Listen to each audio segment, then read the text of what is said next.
PlayStation is not in a good place right now. I'm really not sure what they're playing at this generation, but this is the worst time for them to be doing the things that they're doing.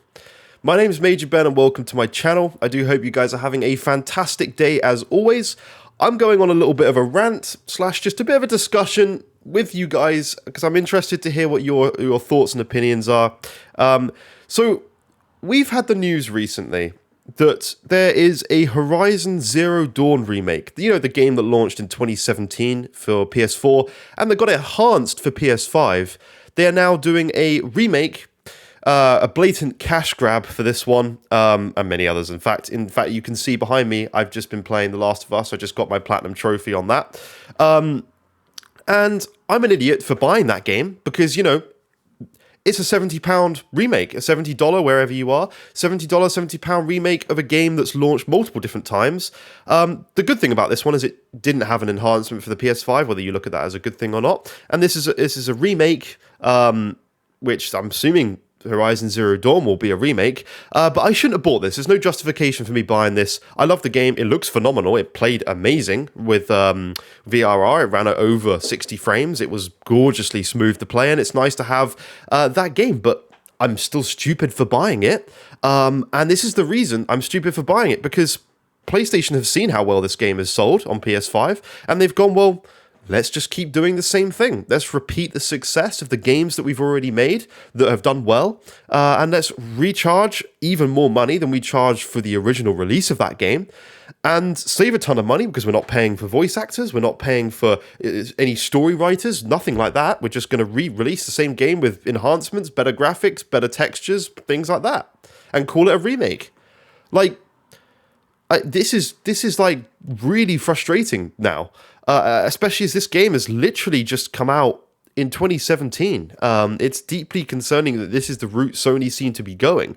I mean, are they just going to keep doing that? With God of War, are we going to get a remake of the first God of War that was on PS4? Are we going to have a remake of that game now? Is that what we're going to be getting in a few years' time and charge another £70? Which, by the way, again, is more than the release that game cost when it first launched? Like, is that the Sony that we have now? I personally think that they are scared to make anything new. They obviously had games like Returnal, but they bought that company, Housemarque. Housemarque made it for Sony. Sony helped fund it, and they bought that company. But they don't seem to be doing anything new. The only things that I'm now excited about on the Sony platform coming out is Spider-Man 2, which, judging by their track record, the sequel to games like The Last of Us usually seem to be not as good as the originals. So I'm actually a little bit skeptical about God of War 2. I'm a little bit worried that maybe it's not going to be as great as the first game, and we're going to have a little bit of a disappointment time with this second game. I hope not. I hope it's good, but I don't know anymore. And the second game that I'm excited about, other than Spider-Man, which hopefully will be good, is Wolverine. But again, they're kind of repeating the success. It's a superhero game. You know, even Insomniac themselves have said they connected well with Wolverine because he's not exactly entirely different from Spider-Man. You can watch that in my latest video where I talk about the rumors from Spider-Man 2 that's coming out soon. You know, they said they very heavily connected with Wolverine because it's not going to be that different, and essentially them saying not that difficult to create a similar game to the Spider-Man games. So there's nothing new that's tying me to this Sony platform, and you've got to look at it now, which I'm doing. You can see with all the games I have behind me, all the PlayStation games I have, I primarily play. I wouldn't say I'm a fanboy. I'm not a fanboy. I don't go defending them. I'm kind of insulting them here because I'm disappointed with the way they're going with things. But I have all consoles here. I have my PS5, my Series X, and my Switch. I use the Series X for Game Pass, because Game Pass is fantastic. And that leads me on to my point of you've got to look at it from the other competition point.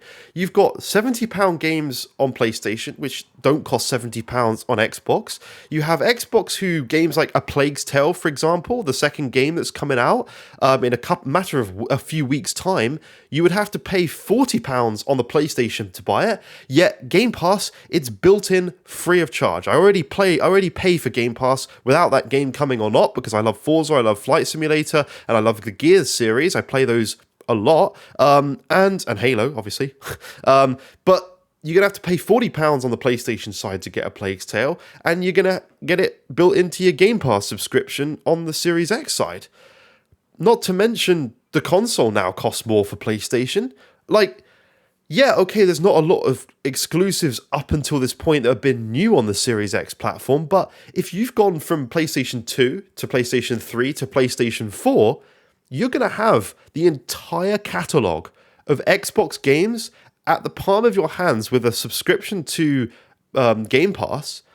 You can play all those exclusives from all that time ago with enhancements to your Series X, by the way. You literally just download the game. You will get the best version. You'll get 120 FPS support on the Halo games if you've got a TV to be able to do it. You'll get 4K textures on those games. And you're going to have an entire catalogue of games that you've never played before, enhanced free of charge without having to pay an upgrade plan for the games like Sony do.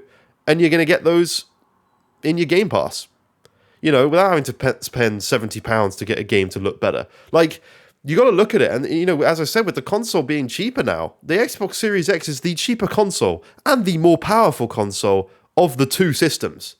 Like, I am finding it very difficult to want to carry on buying my games on the Sony platform right now, because it just doesn't seem the best way to do things anymore. You're getting better versions on the Xbox. Like, more and more recently, the Digital Foundry have said that the Xbox games are running at higher resolutions, hence because of the power gap between the two systems. Sorry, that's my dog barking.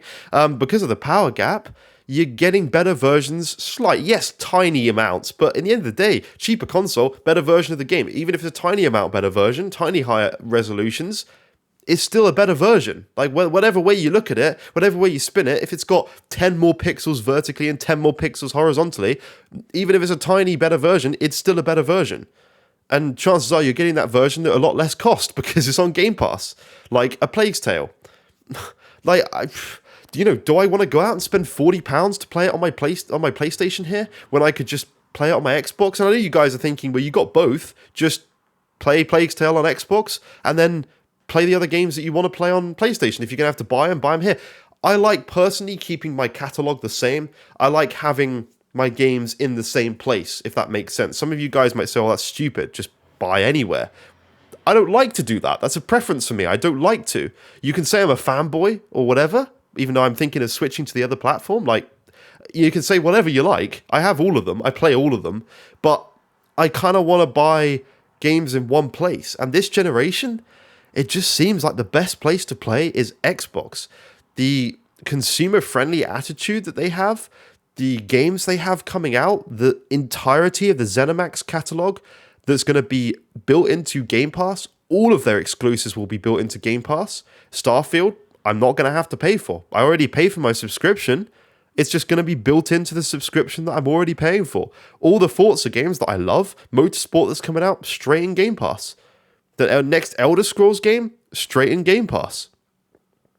Like, I'm genuinely questioning on a daily basis, do I go and jump ship from PlayStation after all these years of collecting PlayStation games? No, I don't have that many, but, I'm collecting them. I enjoy collecting them. It's something that I go on eBay and I hunt out for PS1, 2, 3, 4, 5 games just to enjoy sort of looking at what's coming out. But I don't know. I'm struggling, guys, and please let me know in the comments down below what you guys think I should do, because I love hearing your opinions. It's always nice when they're, not rude and they're not saying I'm a fanboy of whatever, even though I'm literally thinking of switching and stuff. You guys can kind of say what you like, but it'd be nice to hear from you guys. Are you having similar thoughts this generation? Are you guys long-term PlayStation fans who are thinking, do I switch to Xbox? Like, I've made a video that I did switch to Xbox in the past. You can see on my channel, I've made a video saying I'm switching to Xbox from PlayStation. I did do that for a period of time, but I kind of missed the PlayStation ecosystem a little bit. I kind of missed this. Like, I love just the home screen of PlayStation. It runs at 4K. The Xbox One system runs at like 1080p. The home screen's horrible. But is that really worth staying on a platform for this time? Like, really? A home screen that the majority of the time you're not looking at? Like, I don't think so. I really don't think so. The features on the console, the quick switching between all your digital games on PlayStation on Xbox, sorry, is fantastic. You can jump between any game at any time in a matter of seconds, even if you've unplugged the console. I don't even understand how they do that. Like, I don't know, guys. Please give me your opinions. Please help me decide what I should do, because I love PlayStation. I love Xbox. But PlayStation's just letting people down at the moment. And they're doing a repeat of the same thing over and over again. And I don't get why.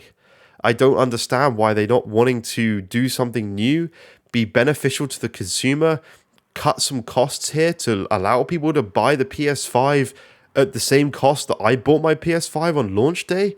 Like, it's just not looking good, and I want to hear from some people out there who haven't bought a next-gen system yet and are thinking, well, do I switch to Xbox this time after all these years of PlayStation? Like, please let me know in the comments down below what you're feeling, what you guys are doing. I'm always interested to hear. Thank you so much for watching my video. That's kind of it for today. I don't want to have this like down, depressing video, but I'm kind of thinking about genuinely changing full time and seeing how it goes. So please let me know what you think. Leave a like, subscribe. I'll see you in future videos, guys. Bye-bye for now.